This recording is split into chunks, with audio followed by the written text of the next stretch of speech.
सबसे पहले मेरे भारत के देशवासियों, मैं आप लोगों को बता दूं, अभी बिहार में चुनाव है और चुनाव में स्टार, भोजपुरी का सुपर स्टार गायक सिंगर यानी केसारी लाल यादव कूद चुके हैं मैदान में।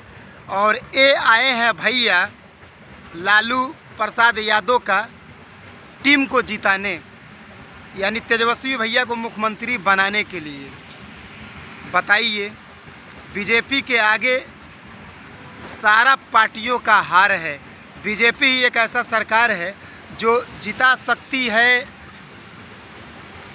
पूरे मतलब बिहार में सारे कंटेंट को, जितना भी सीट मिला है, टिकट मिला है सबका, वहीं निकल सकता है और कोई हमको नहीं लगता है पार्टी निकल सकता है।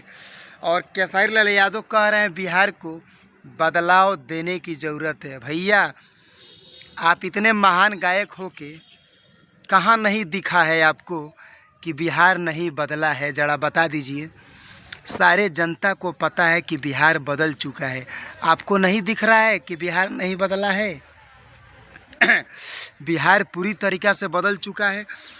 अभी लालू प्रसाद यादव का जो पार्टी है यानी तेजस्वी भैया अगर आ जाते हैं तो गुंडई कौन रोकेगा, बलात्कार कौन रोकेगा? है किसी सरकार के मान के जो रोक ले? सिर्फ बीजेपी है, यानी एनडीए का सरकार जो है यही रोक सकती है। इसी में कानून टाइट हो सकता है, सबको पता है।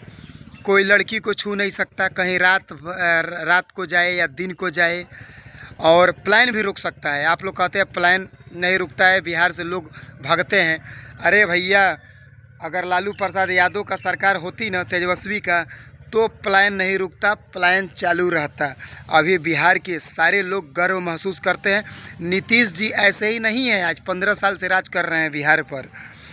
सबको पता है कि बिहार में नीतीश सरकार आती है तभी लोग सुरक्षित होते हैं। और रोज़गार की बात है, हम और आप स्वयं कुछ काम सीख कर और बच्चों को पढ़ा लिखा कर आगे नहीं बढ़ाएंगे तो कोई कुछ कर नहीं पाएगा। हम लोगों को स्वयं काम करना पड़ेगा और रात दिन एक करके अपने परिवार को जिलाना पड़ेगा। बेरोज़गारी इस तरह रुकती है। और बात रहा सरकारी वैकेंसियाँ का, तो सरकारी वैकेंसियाँ बहुत निकलती हैं। पहले का सीट क्या होता था, सीट पे लोगों को आश्वासन दिया जाता था कि इस चीज़ का सीट निकलेगी सरकारी वैकेंसी का, और वो पूरा नहीं हो पाता था। लड़के बहुत बेरोज़गारी रहते थे। ठीक है, अभी जातवादी चल रहा है बिहार में।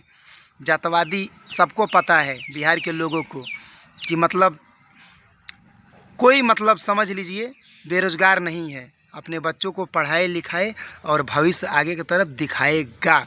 और बात यह है कि केसारी लाल यादव जी, आप तो कहते थे कि हम हीरोगिरी ही करेंगे, हमको अभी राजनीतिक में नहीं आना है, चुनाव नहीं लड़ना है, अपने बीवी को लड़वा रहे हैं। भैया, आपका धन का क्या कमी है?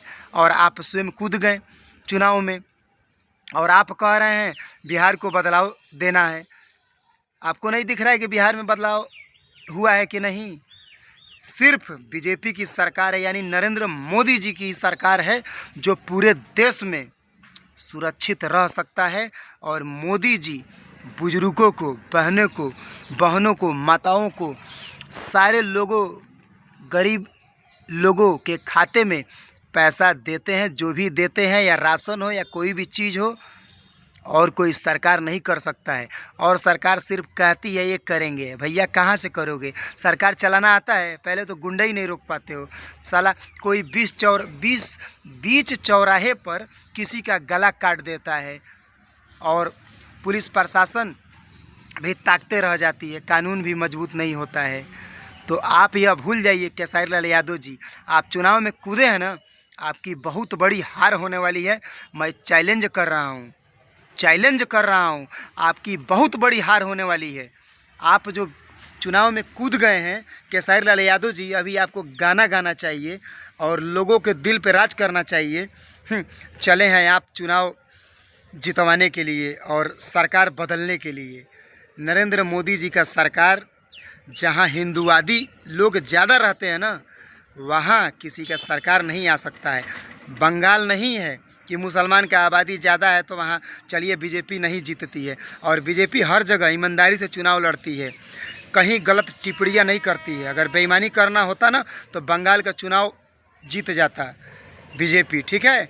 और इधर तेलुगु तमिलनाडु पता न कहाँ एक दो जगह और सरकार नहीं है, वहाँ भी जीत जाता। बीजेपी जहाँ भी लड़ती है ईमानदारी से लड़ती है। और हर धर्म यानी हर ब्यादर के लोग हिंदू धर्म में बीजेपी को जिताते हैं। सारे धर्म के लोग हैं, हमारे यादव भाई भी हैं लोग, यादव यदुवंशी भाई भी हैं लोग। जानते हैं लोग कि दूसरे का सरकार में सिर्फ गुंडई मार छिनैती साला गरीबों का ज़मीन छकाना यही होता है। तो आप केसारी लाल जी भूल जाइए। मैं जनता से पूछना चाहता हूँ, बताइए क्या यह बात सही है कि नहीं कि सिर्फ बीजेपी के सरकार में ही गुंडई मार ख़त्म होती है और किसी के मन का नहीं है।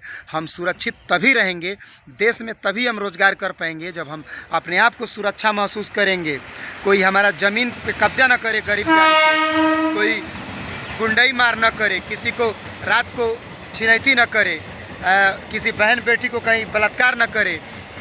और सबको पता है कि गुंडई का सरकार सिर्फ लालू की पार्टी हो सकती है। और एक बात और है, चले हैं ये कौन सा किशोर है, क्या बोले, प्रशांत किशोर।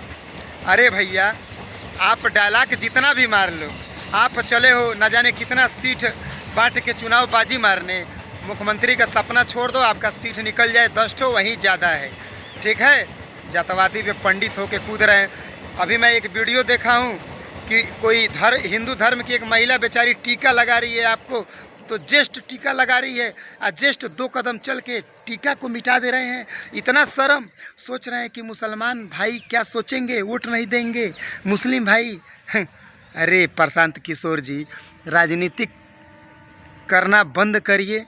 राजनीतिक सारे लोगों को पता है, ठीक है। बिहार में आ रही है नरेंद्र मोदी जी की सरकार, यानी एनडीए की सरकार, नीतीश बाबू की सरकार आ रही है। फिर से गद्दी पे वहीं बैठेंगे। बाकी जनता तो कमेंट में राय अपना दे ही देगी। आप लोग बताइए सच क्या है। तो मिलते हैं फिर नेक्स्ट वीडियो में। तो आप लोग अपना राय कमेंट में देते रहिए। बस आप लोगों को नमस्ते, प्रणाम, जय हिंद।